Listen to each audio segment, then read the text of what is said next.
my uncle texted me for the first time. Ever? Yeah. He said, have a good shoot. I used to make like TikToks about my uncle kind of, and I wonder if you ever saw them.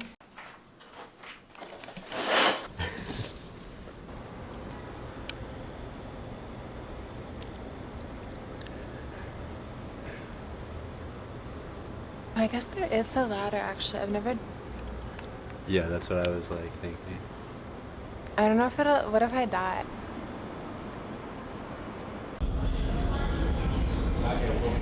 I love your teeth. Everyone says that.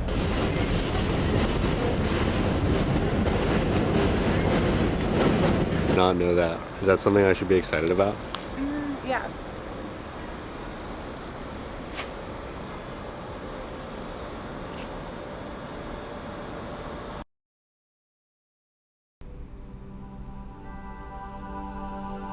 If you feel like you've lost something, then how will you get it back? Will you get it back by missing it? Missing it does not purify it. Guilt and grief do not purify it. In fact, these things make you kind of boring. Nobody is mad at you.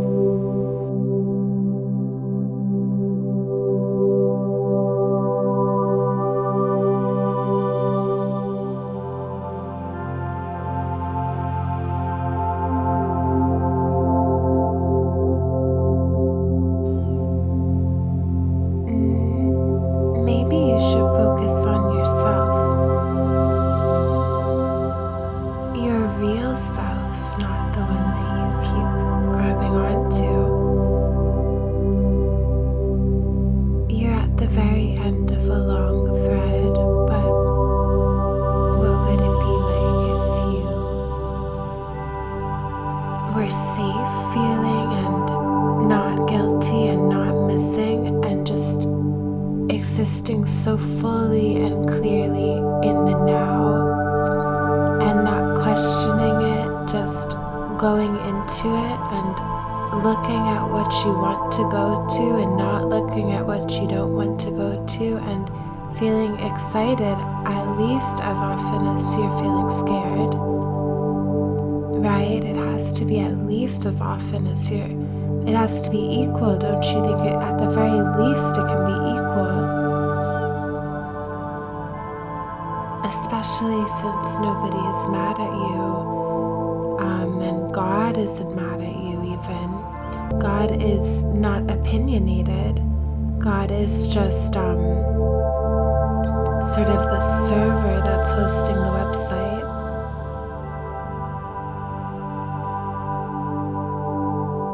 Or at least that's what I'm pretty sure of. I haven't actually asked him or her. And I'm pretty sure nothing is gonna get worse. And it's also not gonna get better.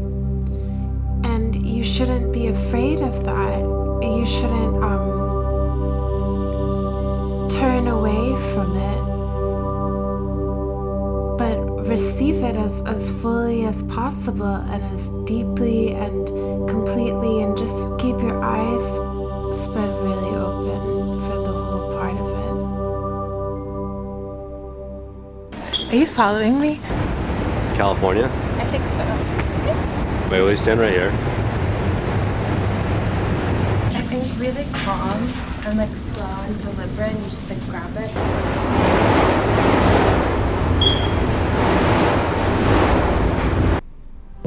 We decide that we are entitled to everything. You and me and everyone else. Our dreams are important, and our wishes come from a long line of wisdom, and even the context that we exist in is what it needed to be for us to be here and who we are. And you are who you are, and you don't even really have to think about it. You can just be it and know that that's your thread in the fabric. And I don't know, maybe this is what a serial killer says to justify being a serial killer, but you are a necessary part of the equation with whatever you are. And if you sort of stop taking it so personally, and just know that your number gets called, then you go up to the counter. When you get very quiet and sensitive, you can see that there's a very subtle magnetic relationship between you and with all things, really, with the larger whole. And it is unbreakable, and it is something you need, and it's something that you may have lost or forgotten about because you are so comfortable looking at whatever you were looking at. And the whole work of it isn't controlling, but learning to believe in asking, learning to truly let your defenses down, and letting your heart swell and your insides soften, and just knowing that ask and receive, that you are entitled to whatever you're entitled to simply because you are you. And I wouldn't be saying this if I didn't really mean it.